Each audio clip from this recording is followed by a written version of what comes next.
What are you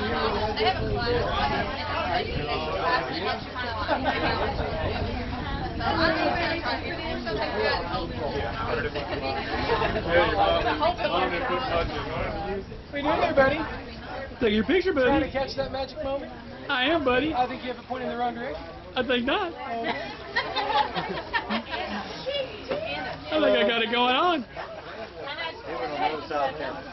Just don't do that near school. You might get somebody to call someone. Oh, Richard, that does it right there. That's the look. Yeah. You guys must have called each other.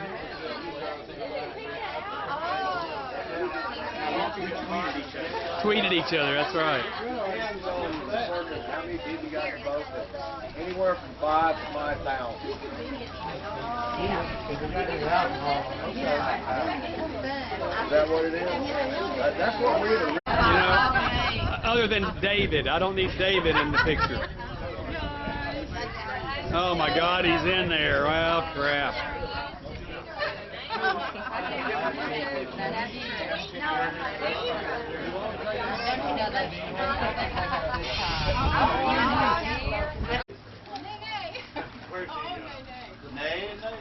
What? Every 25 years, and that's been how long? It's 1908.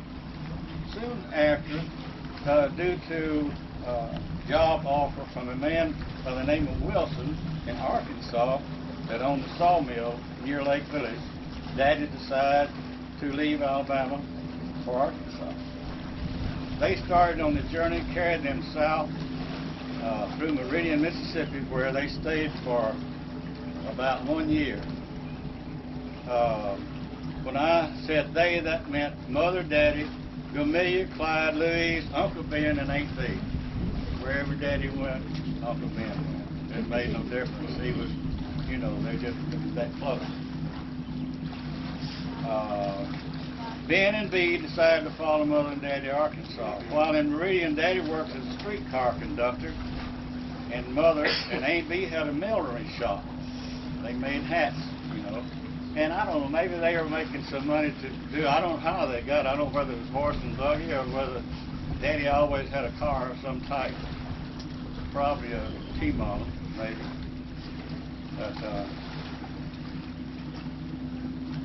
But, let me see, all made it to Lake Village in the latter part of 1909. Mother said she cried for 2 weeks because Lake Village was a mud hole.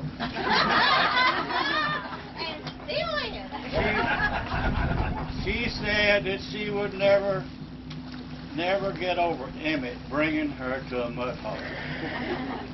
And it was, because Lake Village was the streets were this deep for wagon tracks, you know.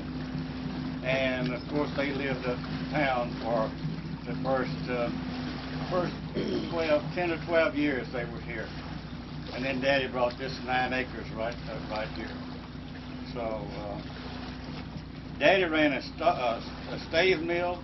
He worked Clyde and Guy and Jack's son. He made barrel staves, white oak, and that's the reason he came to this country, for the timber. He made white oak staves and shipped them to St. Louis to barrel made, where everything was shipped in barrels then. You could buy a barrel of crackers. You know, you could buy a barrel of nails, a barrel of horseshoes. You could buy anything as long as it was a nail. You could get some good whiskey in a barrel. I never did know anything about that. But anyway, Daddy ran a stave mill on the mercantile store right there on Main Street. Wolf Brothers had a store down there. That was during the 27 flood. And they had to go in and lift everything about so high to keep the water, keep it from getting, you know, underwater. And his store was named Sunshine Mercantile Store. So, Daddy bought furs. He was one of the biggest fur buyers in South Arkansas and Central and North Louisiana. He bought mink, raccoon, possum, anything that he could, could resell. He would buy them by the thousands. And he would ship them all over. Particularly, he would ship St. Louis was a hub at that time, and he would ship his furs to St. Louis. I recall that he shipped, he didn't have any money. Nobody had any money, really. The banks had gone busted. He had a little money at that time. He owned property and buildings uptown, lost everything he had, and everybody else did. I think in 35 or somewhere like, he might have got 10 cents on the dollar, maybe back, like everybody else did. But he was in the fur business, and he made a trip to St. Louis. He was selling some furs to Center Commission Company in St. Louis. So everything went by train. He shipped fur by train, everything by train at that time. And he got on the train, went to St. Louis, and never been to a city yet. That was his first experience. He said he got out of the Central Station up there and looked around, and he was wondering how in the world he was going to find Center Commission Company. And he said he was walking down the street looking all up in the building, and he turned around, and on the corner there was a big brass plaque in the corner building, Center Commission Company. He said, somebody's with me today. But he went up, he said it was several stories high, 10 or 15 stories high. Went in and was announced, and they carried him in to see this guy. He was a big Englishman, dressed, fine, and a big desk, He said he never saw the desk as big as that. And the guy told him to sit down. He said, now, Mr. Senator, he said, you've seen my grade. You know what I can ship, He says, on one problem with me. He said, I don't have any money. He said the man looked at him a long time, reached in his desk, pulled out a checkbook. He said, you got as much money as I have now. And they shook hands. He said he felt like he was on top of the world, and he was. Because he came back and he just got fur buyers and just bought furs everywhere, as long as he did business with this man. So that's kind of how they did business back. It was on a handshake. You don't do that anymore, I guarantee you.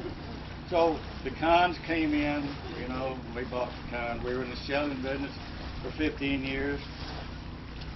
As long as Julius and I was working, Daddy was happy. We worked all day and all night, he was happy. And he would love to carry somebody through that shelling plant. It was all mechanical and everything was working, and we were shipping cons all over the place. A man came in his store one day, a Jewish fellow, and asked him before World War I, and 1916, 17, and asked Daddy about why didn't he buy scrap. He said he didn't know anything about scrap iron. He said, I tell you about scrap iron. I'll tell you what you don't know. And he said he started buying scrap, and the first scrap they bought the rail track from Fishbowl all the way up past your house, married to the old gin, applied and then moved that dummy line. That was one of the first scraps that they bought over there. Of course, then on that kind of let us in on where we are, where we came from, where we're today. So metal, scrap iron, and we started doing business with everybody, from St. Louis and New York, Chicago, and Memphis and Dallas and everywhere. And while he was doing that, he was in politics for 10 years. He was a tax assessor for 10 years. And it kind of gave us an avenue that we could pretty well know that we could do anything that we wanted to. And some of us have. We've been in a little bit of everything. I once said, he always said that we'd buy a steamboat 1,000 miles from water.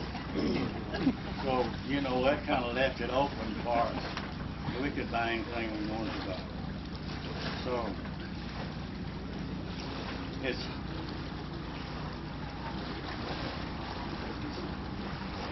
of course, it's hard for me to say anything about that. I like him, the man plays crap.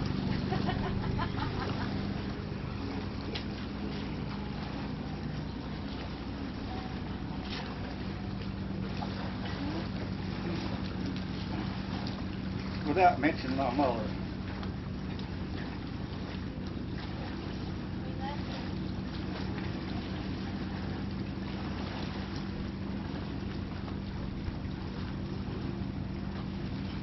I said I wasn't going to do this. Well, it's okay. So precious. But don't you remember, Daddy always said that our kidneys were in the wrong place. Mother and Daddy was a partnership for 63 years. Mother died July 7th, 1963.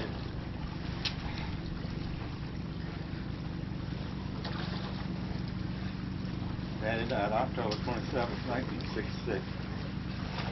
And I'm sure that they would like to be here today. That's all I got to say.